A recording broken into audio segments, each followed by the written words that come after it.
For most of my adult life, I believed silence was the fee women like me paid to remain protected. Not loved, not cherished, just untouched by chaos. If I didn't argue, didn't demand, didn't shine too brightly, nothing could be taken from me. That illusion shattered in a room full of crystal light. The charity gala overlooked the river, the kind of venue designed to suggest importance without spelling it out. Glass walls stretched from floor to ceiling, reflecting chandeliers that glowed like restrained constellations. Muted gold tones softened everything: voices, laughter, even ambition. This was wealth with manners, power that didn't need to raise its voice. I stood near a marble pillar, hands folded loosely in front of me, observing a life I used to belong to, but no longer touched. I had learned where to stand at events like this, close enough to be visible, far enough to be forgettable. My husband, Victor Hale, had already disappeared into conversation. He always did. Within minutes of arriving, he detached himself from me as if I were a coat he no longer needed to wear. He said people listened better when he stood alone, unburdened, unaccompanied. "Just wait here," he'd said earlier, adjusting his cufflinks in the mirror without meeting my eyes. Tonight matters. Tonight always mattered. I never did. Women passed me in gowns I'd once helped them choose, colors and cuts I had recommended years ago when I still had opinions Victor found charming instead of inconvenient. Their eyes slid over me now, polite and empty, as if I were part of the architecture, another column, another wall. I didn't resent them. Resentment requires a sense of entitlement, and Victor had trained that out of me carefully. He'd been clear from the beginning: I was not to compete, only to complement.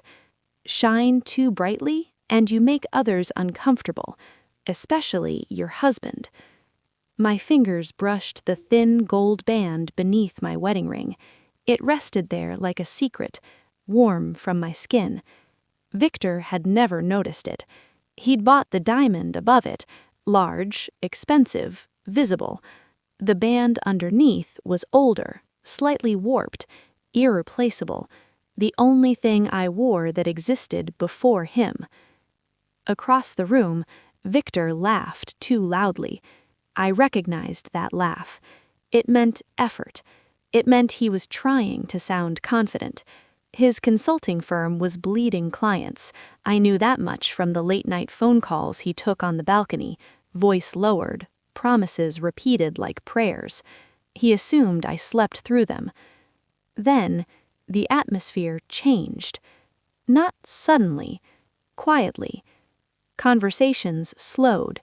Laughter softened. Heads turned, almost imperceptibly at first, like sunflowers adjusting toward light. A man had entered. He wasn't flashy, no dramatic entrance, no booming voice. He didn't perform authority, he carried it the way gravity carries weight, effortless, unquestioned. The room didn't react because he demanded attention, it reacted because presence has its own language. And I knew him. My breath stalled, caught between memory and disbelief. "Elijah Monroe," someone whispered behind me. "New board chair, self-made, brilliant. Elijah." The name struck something buried but alive, like tapping glass over a beating heart. We had been young once, reckless with hope, brave enough to believe love could survive pressure, class, fear, and the expectations of families who believed they knew better. We had believed effort was enough. Until it wasn't. Until reality arrived wearing polite smiles and quiet threats. Until I left to save him and lost myself instead. Victor intercepted him, of course. Victor always found the most important person in the room. His smile sharpened, his posture straightened, his hand extended with rehearsed confidence. I watched their exchange unfold like a play I already understood.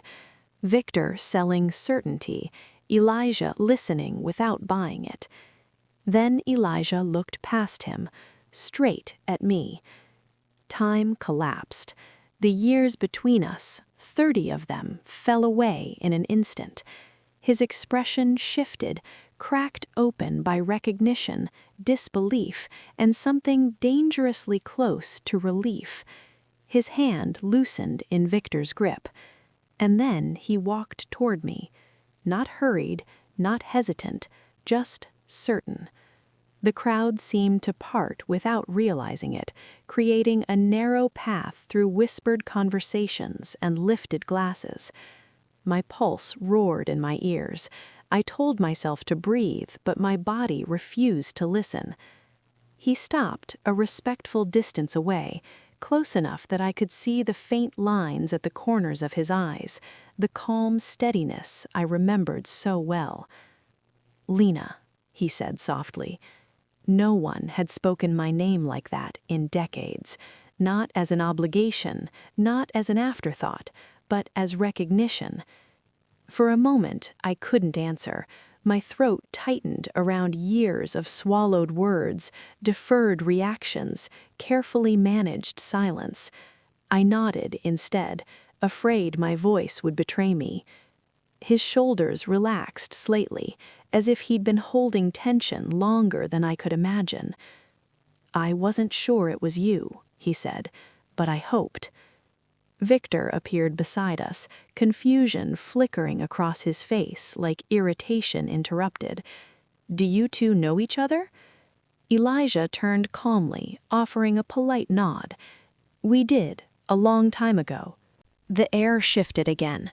Victor straightened, recalibrating.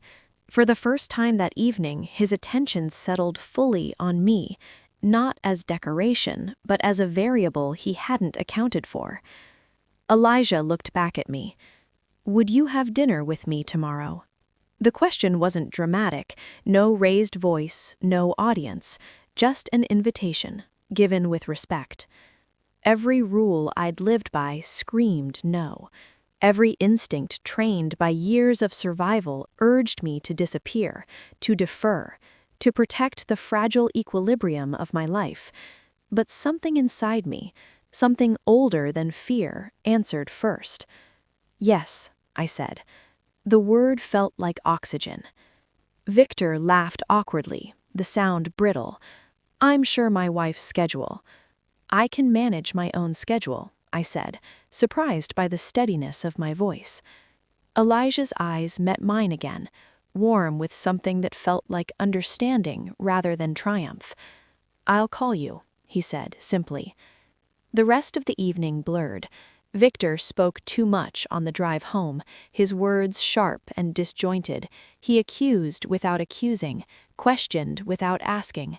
I stared out the window, watching city lights smear into streaks of gold. At home, the argument erupted fully, fear masquerading as authority, control disguised as concern. I didn't shout, I didn't cry. I packed a small bag and left. That night I slept on my sister's couch, wrapped in an old blanket that smelled faintly of laundry soap and safety. I slept deeply, without dreaming, without waking in the dark to brace for conflict. The next morning I cried, not from sadness, but from release. Then I called a lawyer. 2 days later, I met Elijah for dinner. We didn't talk about the past at first. We talked about work, about the city, about the strange ways time reshapes people. When the conversation finally turned inward, it wasn't filled with regret, but honesty. "I never stopped wondering if you were okay," he said. I wasn't, but I am learning. He offered help. I refused rescue. He nodded, as if that answer mattered more than yes. Leaving Victor was not dramatic. It was deliberate. He threatened ruin. I discovered rights. He told me I had nothing. The law disagreed. The divorce stretched on, ugly and exhausting. Control doesn't loosen easily, but freedom, I learned, is patient. I moved into a small apartment with creaky floors and too much sunlight. I bought furniture slowly. I chose everything myself. Elijah never rushed me, never framed himself as salvation. He waited like someone who understood that love without autonomy is just another cage. Piece by piece, I rebuilt my life, my work, my confidence, my voice. I learned to take up space without apology, to speak without rehearsing, to want without shame. A year later, sitting across from him in a quiet restaurant, he said, "I don't want to be chosen out of fear. I want to be chosen freely." That was when I knew. When he asked me to marry him, it wasn't with promises of protection, but partnership. I said yes because I was whole. Now, years later, I walk into rooms and stand wherever I choose. I speak when I have something to say, and when I don't, my silence is mine. And if I could speak to the woman I once was, standing quietly near a pillar, believing safety required invisibility, I would tell her this: it is never too late.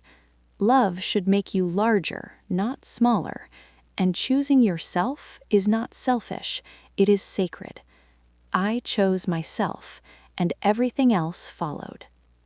I couldn't answer at first. My throat locked around 30 years of restraint, around all the times I had swallowed words because they were inconvenient, because they might upset the balance I'd been taught to protect. Sound simply wouldn't come, so I nodded. A small, almost imperceptible movement, afraid anything more would fracture me in front of strangers.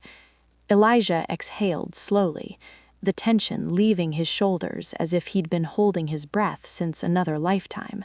His voice softened. "I thought I'd lost you." The words landed gently, but they carried weight. Lost, not forgotten, not replaced. Lost implied searching, absence, unfinished business.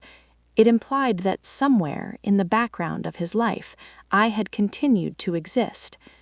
Before I could respond, Victor's voice cut in, sharp, controlled, threaded with irritation. "Do you two know each other?" The question wasn't curiosity, it was ownership asserting itself. Elijah turned calmly toward him, unthreatened, unhurried. He said, "We did, a long time ago." That was all. No explanation, no apology, just truth, offered without drama. Victor stiffened. I saw it happen in stages, the tightening jaw, the slight shift in posture, the recalculation behind his eyes. For the first time that night, his attention fixed fully on me, not as decoration, not as an accessory to his reputation, but as a complication. I felt strangely steady under his gaze. Elijah looked back at me then, as if Victor had faded from relevance entirely. He asked, "Would you have dinner with me tomorrow?" The question was quiet. No audience, no pressure, just an invitation.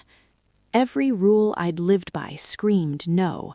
Every survival instinct begged me to vanish again, to smooth things over, to protect the familiar misery I understood. Instead, I heard myself say, "Yes." The word surprised me with its clarity. It didn't tremble. It didn't ask permission. It landed between us like a promise to myself. It felt like oxygen.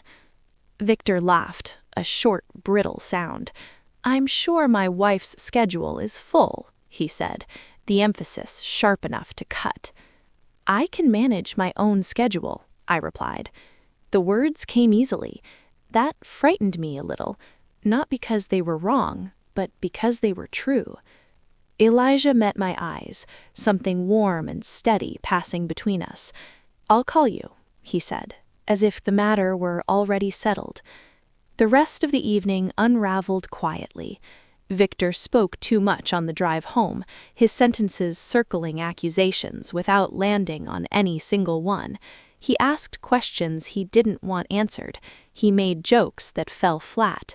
I watched the city pass by, lights stretching into long reflections on the windshield, and felt something inside me loosen its grip. At home, the eruption came. Victor's anger arrived disguised as concern. He paced, he demanded explanations, he warned me about appearances, about reputation, about what people would think. He reminded me, carefully, cruelly, of everything he believed I owed him. I didn't argue. For the first time, I didn't need to. I packed a small bag, nothing dramatic, just essentials. When he realized I was leaving, panic replaced anger. "This is ridiculous. You're overreacting." "I'm reacting for the first time." I didn't wait for his response. I drove to my sister's house with the radio off, the silence thick but peaceful. She didn't ask many questions when she opened the door. She hugged me, long and tight, the way you hug someone you've been waiting for. That night, I slept on her couch beneath a familiar blanket. I slept deeply, without bracing for raised voices or cold silences. For the first time in years, my body didn't stay alert, listening for the sound of disapproval. The next morning, I cried. Not from heartbreak, from release. The grief came in waves.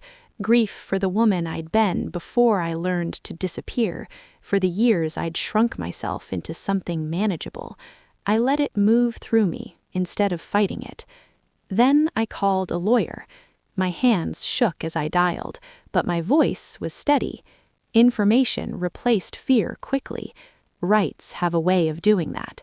By the time I hung up, the shape of my future had shifted from impossible to difficult. I could handle difficult. The evening after that, I met Elijah. We chose a small restaurant tucked between bookstores and cafes, nothing ostentatious. No one recognized him there. No one recognized me either. It felt intentional, like neutral ground. We didn't rush into the past. We talked about work, about the city, about the strange ways time changes people without erasing them. His life had been full, challenging, successful, lonely in ways he didn't romanticize. He listened when I spoke, not waiting for his turn, not scanning the room. Eventually, the silence between us shifted, inviting honesty. "I never stopped wondering if you were okay," he said. "I wasn't, but I'm learning." He nodded, accepting the truth without trying to soften it. We talked about fear, about the choices people make when survival feels more urgent than happiness, about how silence can disguise itself as peace when conflict feels too dangerous. "I used to think love required endurance," I said. "That if I could just tolerate enough, it would become safe." "And now?" he asked. "Now I think love should make you braver, not quieter." He didn't argue. He didn't correct me. He simply listened. At one point, he offered help, not as a rescuer, but as someone willing to stand beside me. I felt the instinctive urge to accept, to lean, to rest. I refused. Not because I didn't trust him, but because I needed to know I could stand on my own. He respected that without hesitation. That was when I knew he hadn't changed in the ways that mattered. Leaving Victor wasn't dramatic. It didn't happen in a single explosive moment. It happened through paperwork, meetings, measured conversations. He threatened ruin. I learned facts. He insisted I had nothing. The law disagreed. The process was exhausting. Control rarely releases its grip without a fight. But each step forward made the next one easier. I moved into a small apartment with tall windows and uneven floors. I chose every piece of furniture myself. I filled the space slowly, deliberately. The quiet felt earned. Elijah never rushed me. never framed himself as the answer to my problems. He waited, not passively, but patiently, like someone who understood that real love honors timing. Piece by piece, I rebuilt my life. I found my voice again. I remembered how it felt to speak without rehearsing, to want without apologizing, to exist without shrinking. And somewhere in the rebuilding, I realized I was no longer afraid of being alone. That was when I was finally ready to choose someone else. The apartment was smaller than the house I'd left, but it breathed with me. Sunlight poured through the tall windows each morning, unapologetic and generous, illuminating dust motes that drifted like they had nowhere else to be. The floors creaked when I walked across them, announcing my presence instead of asking permission. At first, the sound startled me. Then I grew to love it. It reminded me that I existed, that my movements mattered. I furnished the place slowly, a second-hand sofa, a table just big enough for two, though most nights it held only my laptop and a cup of tea. I chose every object with intention, no compromises, no explanations. Freedom, I discovered, wasn't loud, it was steady. Victor fought the divorce with the precision of a man who had never lost control before. His emails were polite and vicious at the same time, each sentence designed to exhaust me. He questioned my competence, my memory, my motives. He suggested therapy, for me. He suggested reconciliation, for appearances. I stopped replying directly. My lawyer became my voice where I needed protection. Where I didn't, I spoke for myself. Friends appeared in unexpected ways, some vanished just as quietly. I learned who had loved the version of me that stayed silent, and who could recognize the woman emerging from underneath. That hurt, but it also simplified everything. Elijah never interfered. He asked how I was doing and accepted the answer, even when it was not great. He didn't try to fix things. He showed up. Sometimes that meant dinner. Sometimes that meant a walk. Sometimes that meant leaving me alone when I needed to feel my own edges. There were nights I sat on the floor with my back against the couch, surrounded by half-unpacked boxes, wondering who I would be when all of this settled. I mourned the years I'd given away, not dramatically, but honestly. You can grieve without wanting to go back. Work became a refuge, not as an escape, but as proof. I took on projects I'd once declined because Victor said they were unnecessary, or because they might interfere with his schedule. My confidence returned unevenly, like a limb waking from numbness. Some days it surged, other days it trembled. Elijah noticed without comment. One evening, months into the process, Victor called directly for the first time in weeks. I almost didn't answer. His voice was tired, frayed. "You've changed," he said, as if stating a diagnosis. "Yes," I replied. "This isn't you." I looked around my apartment, the open windows, the quiet, the life arranged by my own hands. "It is," I said. "You just didn't want this version." He hung up without another word. The divorce finalized quietly. No courtroom drama, no apologies, just signatures and the dull finality of an ending that should have happened years earlier. I didn't celebrate. I breathed. Elijah and I didn't rush to define anything. We moved forward the way you do when you've both learned the cost of urgency. We talked about expectations, about boundaries, about the ways love can slip into control if you're not paying attention. "I don't want to disappear again," I told him one night. "You won't," he said. "And if you ever feel like you are, you tell me, immediately." I believed him, not because of his words, but because of his consistency. Time softened the sharpest edges. I hosted my first dinner in the apartment. Just a few friends, mismatched chairs, simple food. Laughter filled the rooms uncontained. When the last guest left, I stood alone in the quiet and realized I wasn't lonely. I was complete. One afternoon, I ran into Victor unexpectedly at a cafe. He looked smaller somehow, as if the space he once occupied had shrunk without me there to reinforce it. We exchanged polite nods, nothing more. As I walked away, I felt no triumph, just distance. Later that evening, Elijah and I sat on my balcony, city lights blinking one by one. He took my hand, not possessively, but like an offering. "I don't need you to choose me out of gratitude or history." "I know," I replied. "That's why I'm choosing you." The words didn't feel like a vow, they felt like a fact. For the first time in my life, love didn't require sacrifice of self. It expanded me instead. And in that quiet understanding, I realized the most radical thing I had done wasn't leaving my marriage. It was refusing to disappear ever again. Life did not transform overnight after that realization. It widened. The days that followed were ordinary in the best way. Mornings filled with work I chose, evenings shaped by my own rhythms. I learned the contours of my independence the way one learns a new city, slowly, with curiosity, sometimes getting lost on purpose. Each small decision reinforced something fundamental. I was no longer negotiating my existence. Elijah remained a steady presence, never looming, never distant. We saw each other often, but not automatically. Every meeting felt intentional. If I canceled because I needed quiet, he didn't question it. If he needed space, I understood. There was no scorekeeping, no silent punishment. One afternoon, we visited a small coastal town a few hours away.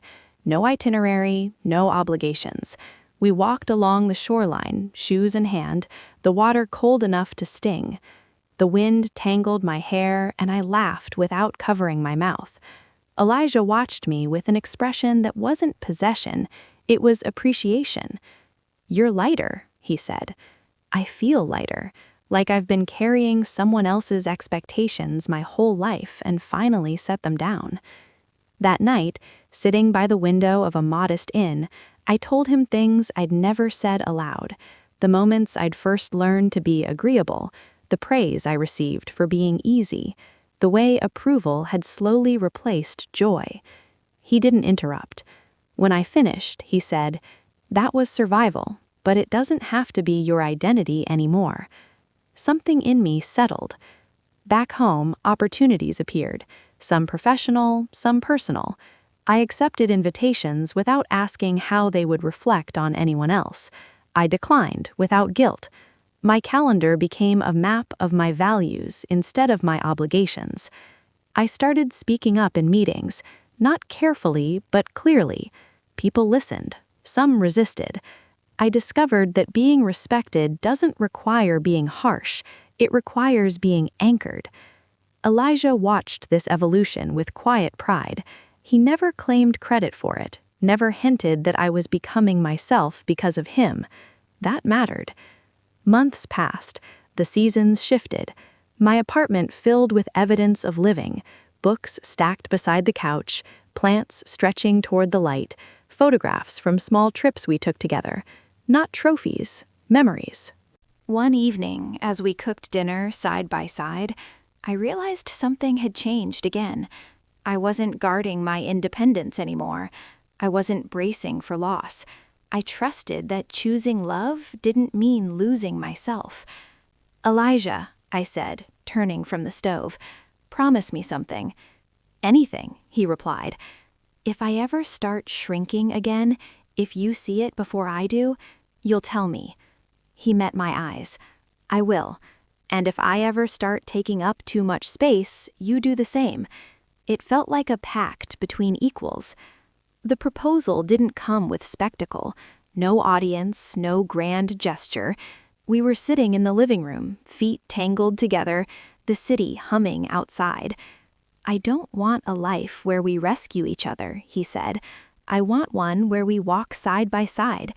He asked me then, not with urgency, but with certainty. I didn't hesitate.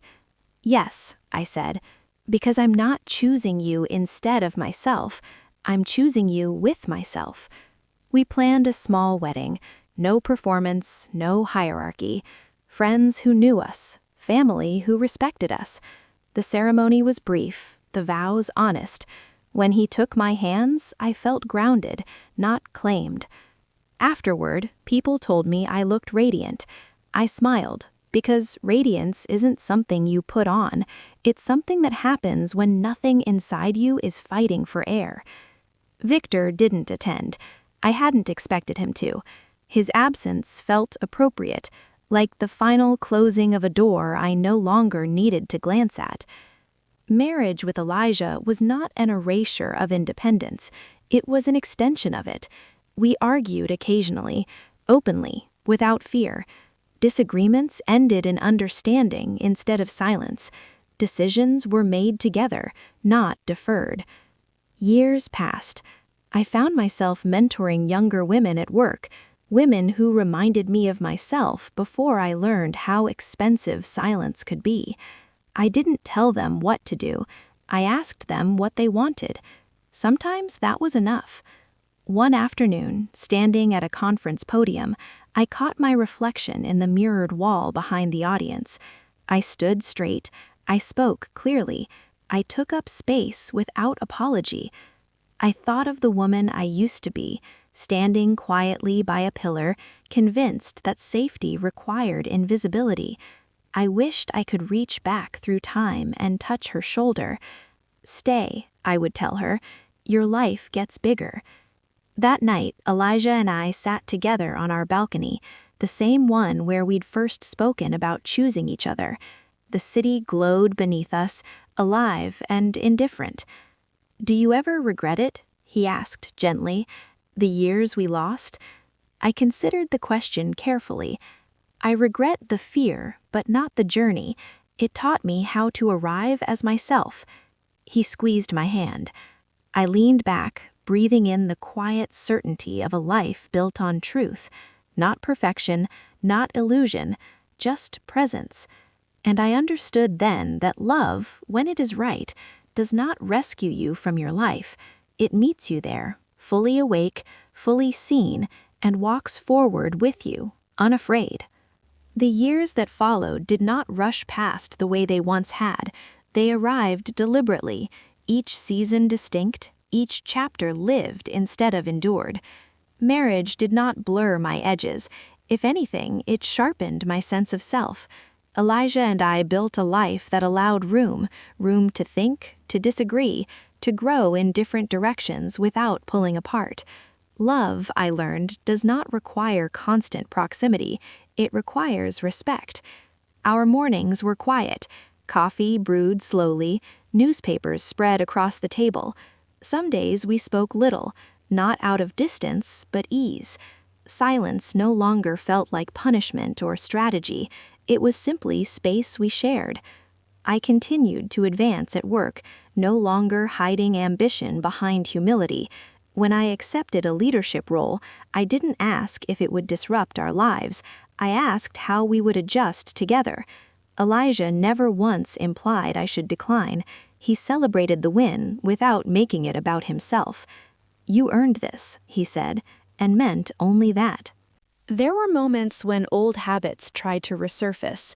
A meeting where my voice wavered. A disagreement where I felt the familiar urge to retreat. But now I recognize those impulses for what they were, echoes, not truth. I named them. I moved through them. Elijah noticed when I faltered, not to correct me, but to anchor me. "You're allowed to take up space," he reminded me once, gently, as if he were repeating something I already knew but needed to hear again. We hosted dinners often. The apartment, no longer just mine, but still unmistakably shaped by my choices, filled with conversation and laughter. Friends lingered late, dishes piled up. Life spilled over the edges, gloriously uncontained. At one of those dinners, a younger colleague pulled me aside. "How did you learn to be like this?" she asked, so sure. I almost laughed. "I wasn't always," I said. "I just stopped pretending to be small." Mentorship became an unexpected calling. Not formal, not forced, just conversations, shared truths. I saw in these women the same hesitation I once mistook for humility. I didn't tell them to be braver, I told them they were already brave. They only needed permission from themselves. Victor's life unraveled quietly, the way things do when they've been held together by control instead of substance. I heard about it secondhand. A business partnership dissolved, a move to a smaller place, his name mentioned less and less often. When I ran into him years later at a bookstore, the encounter felt strangely neutral. We exchanged polite greetings, nothing more. As I walked away, I felt no triumph, no bitterness, only relief. He no longer occupied space in my story. Elijah and I traveled, not extravagantly, but intentionally. Small towns, long walks, conversations that stretched into the night. We didn't collect experiences to prove anything. We collected them because we were curious. On one trip, sitting beside a lake at dusk, Elijah asked, "Do you ever miss who you were before all of this?" I thought about it carefully. "I miss her innocence," I said, "but not her silence." He nodded, understanding without explanation. Time passed, as it does, reshaping us gently. Lines appeared around our eyes, hair grayed. The urgency of youth softened into something sturdier. We argued less about trivial things and more thoughtfully about the important ones. There was trust in those arguments, trust that neither of us would disappear to win. I spoke at conferences now, not about empowerment as a slogan, but about autonomy as a practice. I told rooms full of people that the most dangerous thing a woman can do is become visible to herself. Some nodded, some looked uncomfortable. I recognized both reactions. One evening, after a particularly long day, I sat alone on the balcony, watching the city breathe. Elijah joined me quietly, handing me a cup of tea. "You're tired," he said.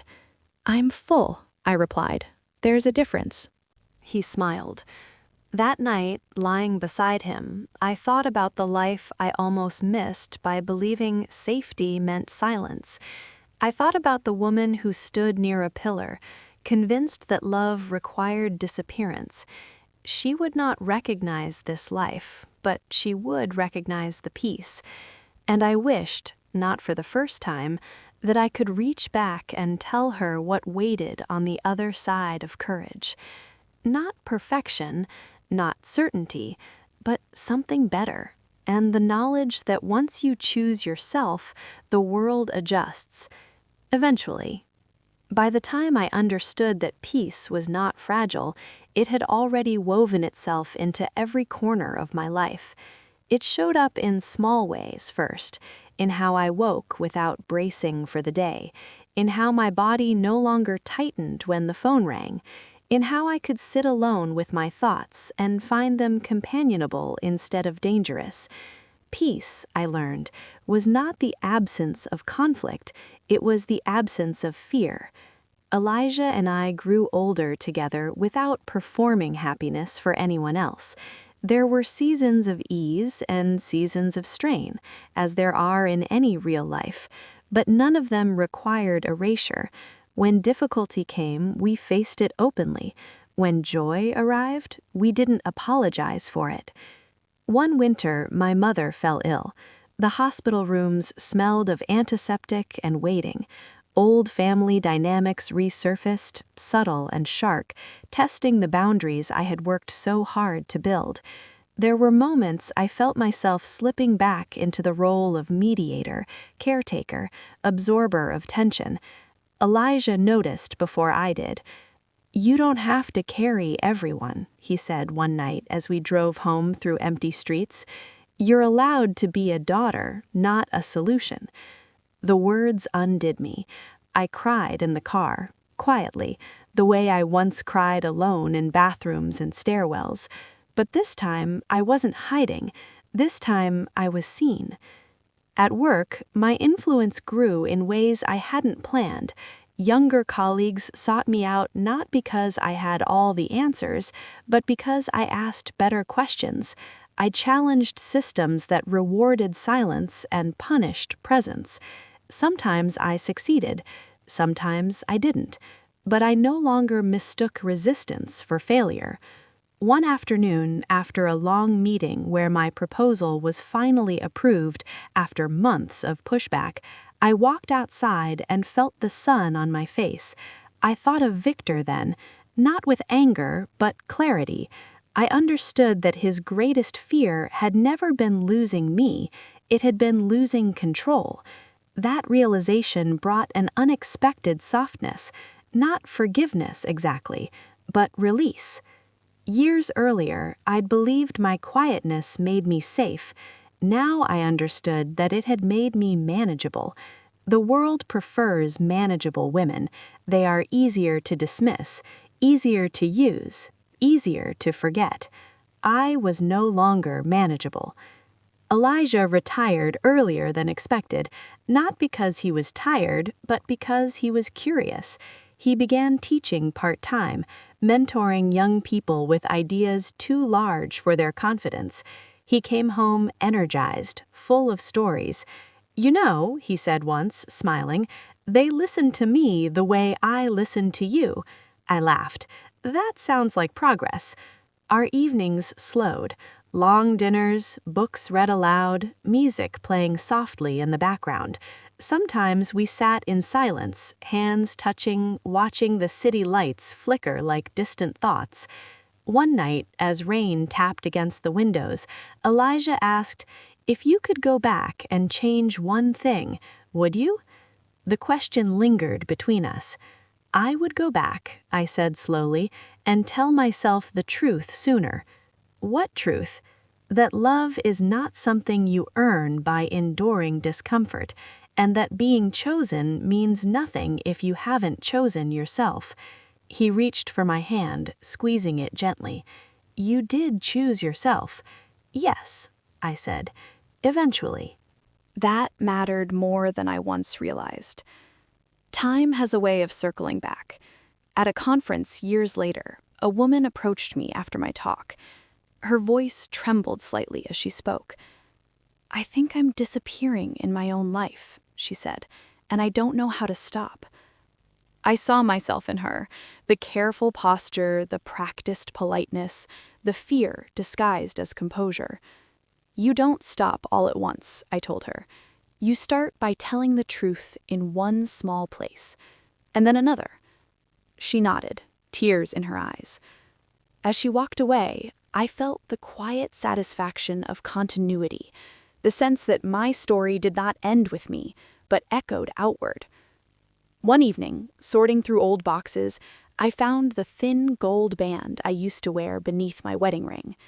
I rolled it between my fingers, remembering the woman who needed a secret reminder of who she had been. I slipped it onto my finger again, not beneath anything this time. Elijah noticed. "That's new," he said. "It's old. I just don't need to hide it anymore." He smiled, understanding without explanation. Now, when I enter rooms, I don't scan for the safest place to stand. I choose where I want to be. I speak when I have something to say, and when I don't, my silence belongs to me, not to fear, not to strategy. I am not extraordinary. I am awake. And if there is one thing I know for certain now, it is this. The opposite of love is not hate, it is erasure. I spent years erased by my own compliance, by the belief that survival required shrinking. Reclaiming myself did not come with fireworks or applause. It came with quiet decisions, made again and again, even when no one was watching, especially then. Sometimes I think of that night at the gala, the pillar, the glass walls, the moment time collapsed. I think of the woman I was standing there, believing that being untouched by chaos was the same as being safe. I wish I could step beside her and whisper what I know now. You are allowed to be seen. You are allowed to take up space. You are allowed to choose joy without permission. And if you do, If you choose yourself fully and without apology, the world will not end. It will open. That is how my story settles now. Not with victory, not with revenge, but with presence. And that, I have learned, is everything.